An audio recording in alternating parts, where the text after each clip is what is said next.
Hello, welcome to the latest update of The Adventures of a Cube. As you may have discovered already, I'm talking in this one because I have finally got some dialogue working and I want to show it off. So I thought I'd put some dialogue with my dialogue.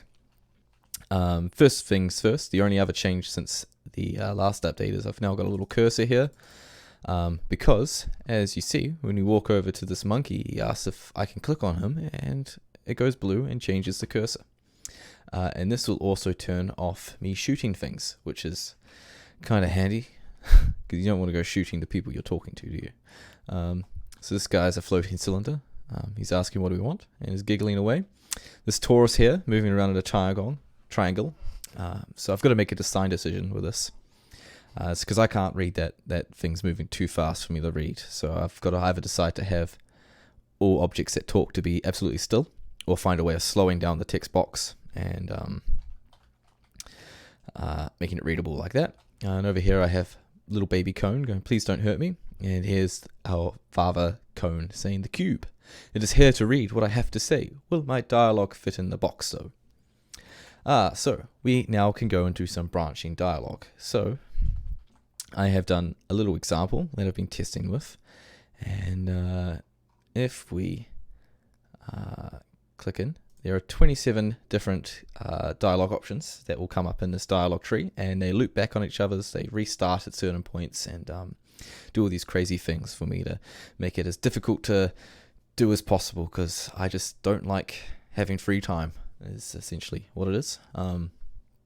So the awoken one has finally arrived to test my dialogue. So what will it be? And here I've done some clever alliteration. An apple ate an anguished alpaca. Cats can contain cantaloupes, or bees become beautiful because banana. So turns out I don't know my ABCs or my 1, 2, 3s, and at the moment it's going A, B, C, 1, 2, 3. So I may fix it, I may not. And I also must apologize, I did this very quickly, and there are many typos and many spelling mistakes.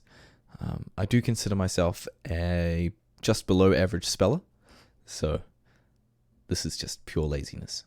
Let's pick an option. Bees become beautiful because banana. And then our father Cone continues with our alliteration. Brilliant breakthrough, but I am bewildered by your choice. Why are you here? To bring peace, to fall to pieces, or to bring pieces of pizza? Most peculiar. So I can then say I like cake. It is farewell. Or what is happening here? Why am I here? I like cake. That is nice, I suppose, but please tell me. Are you the chosen one? That is true or factitiously false. I can go, that is true. My hero, please grace me with a more distant view of your lovely faces and edges. Goodbye. So that was a very polite way of saying, chill out over there. Let's come in and do it again. So as you can see, his text box has come up with where we left off last, but because this is testing, I can just start from the start. The awoken one has finally arrived to test my dialogue for the second time. So, what will it be? Let's go an apple ate an anguished alpaca. Astonishing analysis. Please, provide insight. Well, cubes have edges and faces. Not many, but enough to keep me happy. Or, no, I hate you, goodbye. Or, this option has a 50% chance of repeating from the start, which is like a totally realistic thing to say in a conversation. Well, cubes have edges. Lovely. So, what's next, or should I leave? Or very goodbye. Many things are coming. You wait and see, but first tell me, are you the chosen one? So as you can see, we're sort of ended up in the same place where we did the last one, but with two different options. If I say absolutely not, he says, sounds like you are a lame, face-lacking, cracked edge, barely symmetrical, useless piece. I sort of limited myself to 100 characters here, so it is supposed to say off geometry, but that's a deliberate design decision because this is a game for young people, so I want to keep it nice and short and concise and sort of try and get big ideas into a small amount of text.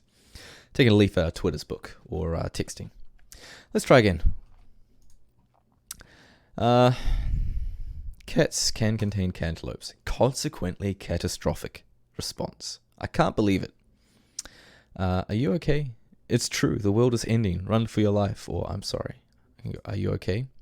As you can see, we've skipped right to the end where we were before. And if we say yes, it says, my hero, please grace me, which is the end result which we had in a different tree.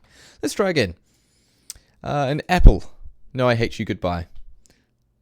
It just ends the dialogue. Excellent. So thanks for bearing with me. I'll show you how it works. So I had got a little piece of external software where I do node-based dialogue editing, and that outputs a .json, which is then passed in the game, which makes it very easy. So just I can whip up any dialogue I want and input it, and it'll work in the game by itself. So it could be anything at once. So let's just make this readable. So yeah, the main idea of using this software is for easy localization. If it ever comes to that, all I have to do is put in a few other language options. And it just tells you what node you're currently on. That's what our NPC is saying. And above it are the choices, yes or absolutely not, and where it goes to next. You know, I didn't make this. It's just a different piece of software that outputs this, and it's handy to use. So yeah, hey, thanks for bearing with. This has been a bit long, and I know listening to my voice can sometimes be tedious and tiresome, but I want to thank you for following my project. If you're watching this YouTube video, it means a lot to me. So yeah, hopefully I'll see you again for the next one.